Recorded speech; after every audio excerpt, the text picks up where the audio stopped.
ઈ છે કે દર 2 વર્ષે નવી ગાડી આવે ને પછી ભલે લોન ના આપતા ભરવા પડે છે ને એવી હાલત. રોડ રસ્તાની હાલત આવી છે.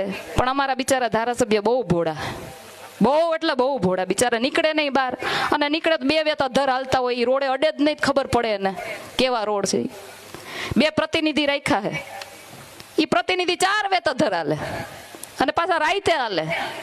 એ પ્રતિનિધિના 2-4 ટાપા ટાઈયા વાળા છે. એમ કે શું કે અડધી રાતનો હોકારો. એલા અડધી રાતે કોને જરૂર પડે? સામાન્ય માણસ તો સવારથી લઈને સાંજ સુધી કામ કરીને 10 વાગે તો હુઈ ગયું હોય. અડધી રાતે જરૂર કોને પડે? ડ્રગ્સ વેચવા વાળાને પડે, દારૂ વેચવા વાળાને પડે, રાતે ન્યુસન્સ ફેલાવા વાળાને પડે ને. અને પાછા એનું ગર્વ લે અડધી રાતના ઓકારા. હવે હાલતી ના થાવ, હાલતી ના.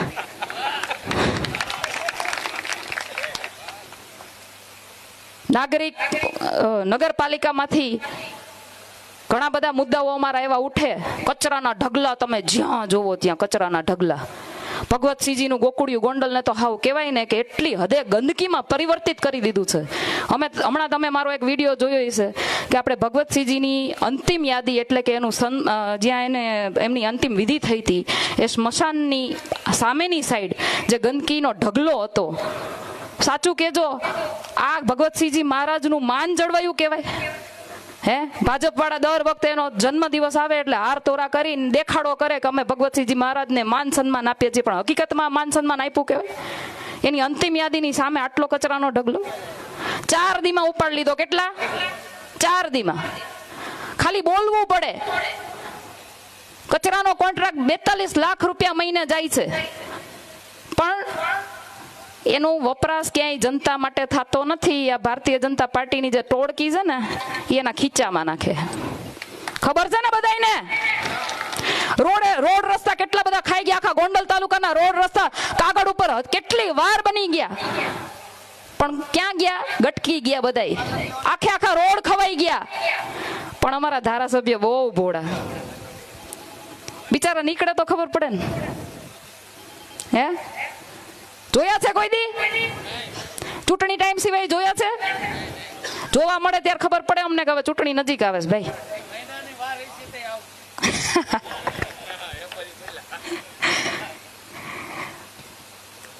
ગટર અહીંયા છે ને, ભગવતસિંહજી મહારાજે બુગદા બનાવેલા છે.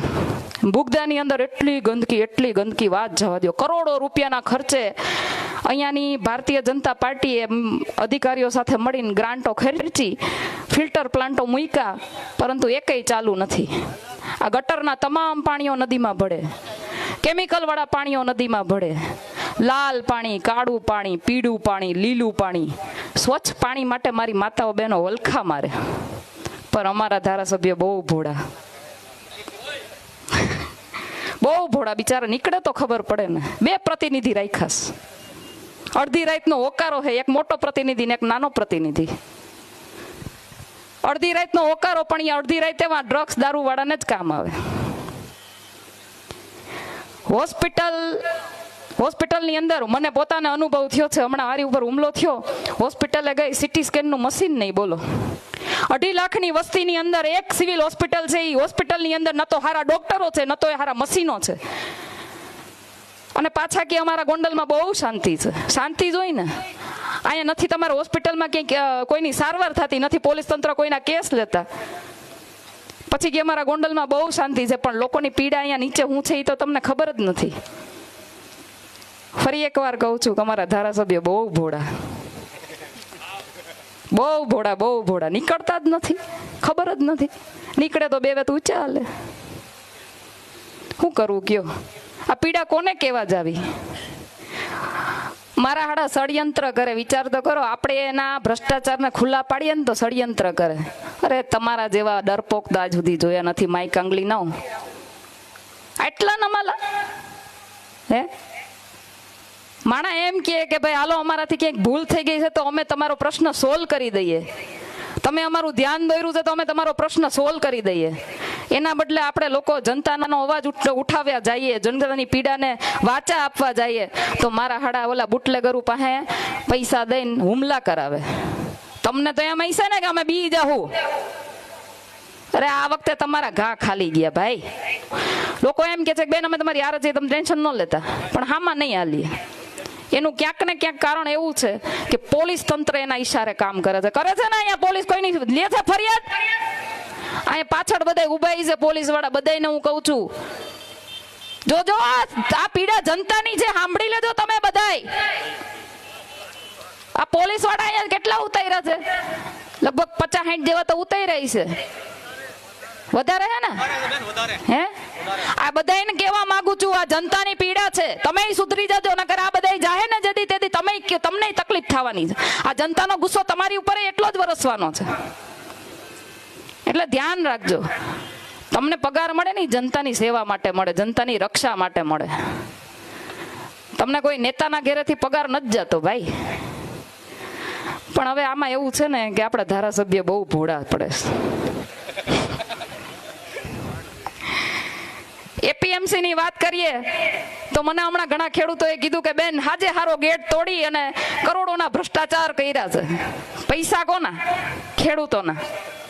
કરોડો રૂપિયાના શૌચાલય બનાવ્યા છે બેન, કે એકવાર જોવા તો જજો, તમને કે ગોઈતું નહીં જડે કે આમાં હું નાખ્યું એવું તો કરોડોનું. પૈસા કોના? ખેડૂતોના. નાગરિક બેંકના એટલા કૌભાંડ, નગરપાલિકાના એટલા કૌભાંડ. હું સ્ટેજના અહીંયાના માધ્યમથી બે વાત તમને એવી કરવા માંગુ છું કે ધારાસભ્યની ઘેરે ડ્રાઈવરના, એના બોડીગાર્ડના અને એના બધા પગાર એપીએમસી માંથી ચૂકવાય. બોલો, આ હું નથી કહેતી હો, અહીંની જનતાએ મને કીધું હે. સફાઈ કર્મચારીઓને ધારાસભ્યના ઘેરે એના પારિવારિક પ્રસંગમાં, એના રાજકીય પ્રસંગમાં કામ કરવા માટે મોકલે, ના પાડે તો છૂટા કરી દે, અને જો જાય ને તો એનો પગાર નગરપાલિકા ચૂકવે. પૈસા કોના? આ મારા ને તમારા. આપણે હું એના માટે વેરો ભરીએ છીએ? આપણે વેરા હું એના માટે ભરીએ છીએ? હા કે ના તો કયો? તો આપણે જે વેરા ભરીએ છીએ એને આવી રીતે વેડફી નાખવાના? હે? કોઈ સવાલ કરવા વાળું નથી. બોલો કે અમારા પૈસા તમે ક્યાં નાખો છો? રોડ રસ્તા નથી, સારું પીવાનું પાણી નથી, હે, સારી હોસ્પિટલ નથી, સારું શિક્ષણ નથી, તોય પાછા કે અમારું ગોંડલ બહુ શાંત. શાંત નહીં. હવે તમે અટાણ સુધી આ દાદાગીરી ગુંડાગીરી કરી છે ને એટલે લોકો ભોળા બિચારા બોલતા નથી.